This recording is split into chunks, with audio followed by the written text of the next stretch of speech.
আসসালামু আলাইকুম সম্মানিত ভিউয়ার্স, আশা করি সবাই ভালো আছেন। তো ভিউয়ার্স, আজকের ভিডিওটা হচ্ছে এক ভাই কমেন্ট করছে আর হোয়াটসঅ্যাপের ভিতরে আমার কাছে প্রবলেমের সলিউশন চেয়েছে। তো এই জন্য ভিডিওটি আপনাদের মাঝে শেয়ার করতেছি। অবশ্যই ভিডিওটি দেখুন। ভাইয়ের কি প্রবলেম হয়েছে আমার সাথে মেসেজ করছে।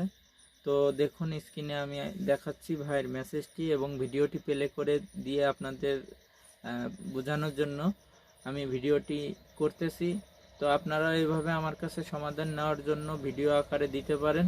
আপনাদের যে কোনো প্রবলেম হলে আমার কাছে এইভাবে ভিডিও আকারে দিলে আমি সেটা বুঝতে সুবিধা হয়, আপনাদেরও বোঝাতে আমার সুবিধা হবে। তো ভিউয়ার্স, আপনারা এভাবে ভিডিওগুলো দেবেন।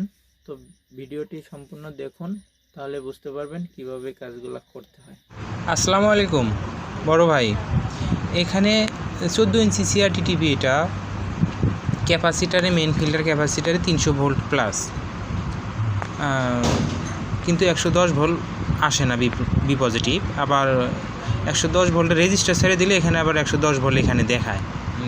তো কি করব একটু বলবেন তো? ধন্যবাদ। আর যে প্রবলেমটি আপনারা স্ক্রিনে দেখলেন, এরকম প্রবলেম হলে আপনারা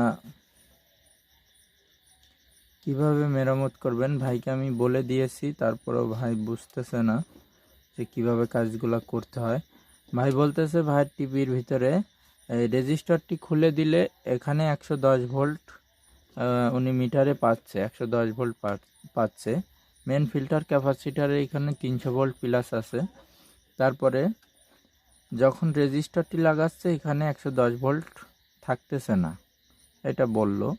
তো ভাইকে বলেছি যে এখানে ডিমি লোড দেওয়ার কথা, তার জিনিসটা বুঝতে পারিনি, এজন্য আমি আপনাদের দেখাই যে কিভাবে আপনারা ডিমি লোডটি দেবেন। তো সবার প্রথমে এই সার্কিটটি আপনারা 110 ভোল্ট লাইনের এটা খুলে দেবেন, দিয়ে আপনারা এখানে পাওয়ার লাইনটি দিয়ে দেবেন, এসি কর্ডটি লাগিয়ে দেবেন।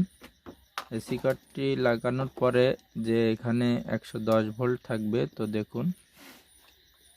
তো ভিউয়ার্স দেখুন, এখানে 110 ভোল্ট আসার কথা, এখানে 123 ভোল্ট আছে।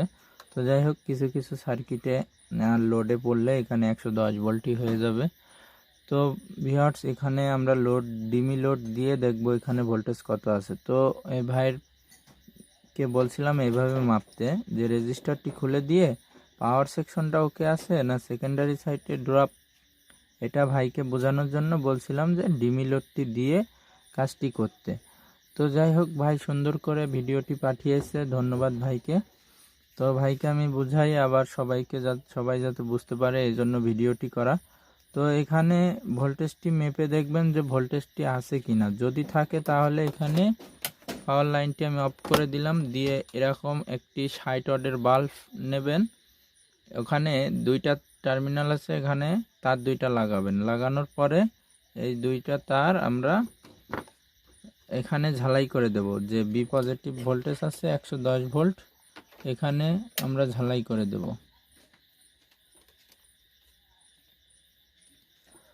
তো ভিউয়ার্স, একটা তার নেগেটিভের সাথে কানেক্ট করে দিলাম, আরেকটা তার ক্যাপাসিটরের পজিটিভের সাথে কানেক্ট করে দিলাম। তো দেখুন বন্ধুরা, এইভাবে এই তার দুইটি লাগিয়ে নিলাম। লাগানোর পরে এখানে আমরা পাওয়ার লাইনটি দেব। পাওয়ার লাইনটি দেওয়ার পরে আমরা আবার ভোল্টেজ মেপে দেখব যে এখানে কত ভোল্টেজ শো করতেছে, এই জায়গায় দেখব কত ভোল্টেজ শো করতেছে। তারপরে বোঝা যাবে যে পাওয়ার সেকশন ওকে আছে কি। যদি 100 ভোল্টের ওপরে থাকে এখানে, তাহলে বোঝা যাবে পাওয়ার সেকশন আমার ওকে আছে, আমরা সেকেন্ডারি সাইটে কাজ করতে পারি। সেকেন্ডারি সাইটে কি প্রবলেম আছে এটা আমরা দেখব। তো ভিউয়ার্স দেখুন, ডিমি লোডটি জ্বলতেছে, এখন আমরা মিটারে মেপে দেখব ভোল্টেজ কত আছে। তো ভিউয়ার্স, এখানে নেগেটিভটা রাখলাম আর এখানে পজিটিভ রাখলাম।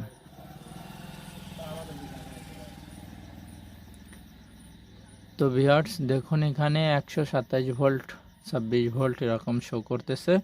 তো তার মানে বোঝা যাচ্ছে যে আমার পাওয়ার সেকশনটি সম্পূর্ণ ওকে আছে, ঠিক আছে। যদি আমরা ভোল্টেজ একটু কমাতে চাই তাহলে আমরা এখানে ভেরিয়েবলটি ঘুরাইয়ে এখানে ভোল্টেজটি একটু কমিয়ে নেব, ঠিক আছে। তো দেখুন বন্ধুরা, ডিমি লোড, ওইটা লোড করার পরে যদি এখানে ভোল্টেজটি 100-র উপরে থাকে তাহলে পাওয়ার সেকশনটি ওকে আছে। এরপরে রেজিস্টার লাগালে যদি এখানে ভোল্টেজ ড্রপ হয়ে যায় তাহলে হয় এই আউটপুট ট্রানজিস্টর থাকে এখানে, এই আউটপুট ট্রানজিস্টরটি নষ্ট, আর নয়তো এখানে যে ফ্লাইব্যাক থাকে ফ্লাইব্যাকটি নষ্ট, এই দুইটাই নষ্ট হয় বেশি, ঠিক আছে। তাছাড়া এখানে যে পিএফগুলো আছে ওইগুলোও শর্ট থাকলে ড্রপ হয়। তো সবার প্রথমে আমরা ট্রানজিস্টরটি খুলে মেপে দেখব ভালো আছে কি না। যদি নষ্ট থাকে তাহলে তো এটা চেঞ্জ করলে হয়ে গেল, আর ফ্লাইব্যাকটি চেঞ্জ করলে হয়ে যায়, এই 110 ভোল্ট লাইনের ড্রপের প্রবলেমটি সমাধান হয়ে যায়। তো ভাই আশা করি আপনারা বুঝতে পেরেছেন। তো এখানে যদি আমি ভোল্টেজ একটু কমাই নেই তাহলে এখানে যে ভেরিয়েবলটি আছে, ভেরিয়েবলটি ঘোরালে ভোল্টেজ কম বেশি অ্যাডজাস্ট করা যায়। এই যে এখানে 202 ভেরিয়েবলটি আছে, এটা যদি আমি ঘুরাই এখন কমাই তাহলে আমরা এখানে ভোল্টেজ কম বেশি করতে পারবো।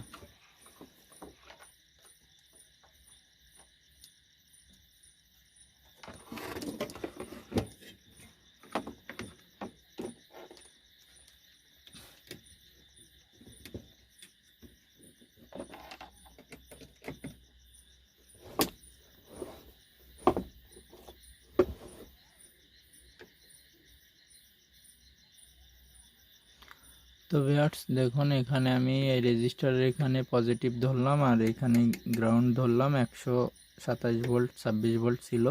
এখানে দেখুন আমি 116 ভোল্ট, এখানে আমি 112 ভোল্ট পর্যন্ত নিয়ে আসছি। দেখুন 113 ভোল্ট 12 ভোল্ট, এর কম আর হবে না।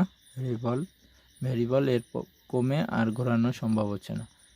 তো ভিউয়ার্স আমাদের যে টিভিটি ছিল সেটা 125 ভোল্ট ছিল, যখন লোডে পড়তো 122 ভোল্ট 24 ভোল্ট এরকম ছিল। তো ভিউয়ার্স দেখুন আমরা এভাবে ভোল্টেজটি অ্যাডজাস্ট করে নিতে পারি যে কোনো সময়। যদি স্ক্রিনে যদি ছোট দেখা যায় এখান থেকে আমরা ভোল্টেজ কম বেশি করে অ্যাডজাস্ট করে নিতে পারি। তো এখানে আমি 114 ভোল্ট 15 ভোল্টে রাখলাম, তাহলে আমরা এই সার্কিটটি যে কোনো Crt টিভির ভিতরে 21 ইঞ্চি হোক 14 ইঞ্চি হোক ওর ভিতরে লাগালে আমাদের হয়ে যাবে। তো এইভাবে আউটপুটের ভোল্টেজগুলা চেক করে নেবেন ডিমি লোড দিয়ে। তো আশা করি বুঝতে পারছেন। যদি ভিডিওটি ভালো লেগে থাকে অবশ্যই লাইক করবেন, কমেন্টে জানাবেন আপনাদের মূল্যবান মতামত। আর কোনো প্রবলেমে পড়লে অবশ্যই আমার কাছে হোয়াটসঅ্যাপের ভিতরে মেসেজ করবেন এই ভাইয়ের মতো ভিডিও আকারে দিয়ে, তাহলে আমার বুঝতে সুবিধা হবে এবং আপনাদেরও বোঝাতে আমার সুবিধা হবে, আপনারাও বুঝতে পারবেন। ধন্যবাদ সবাইকে।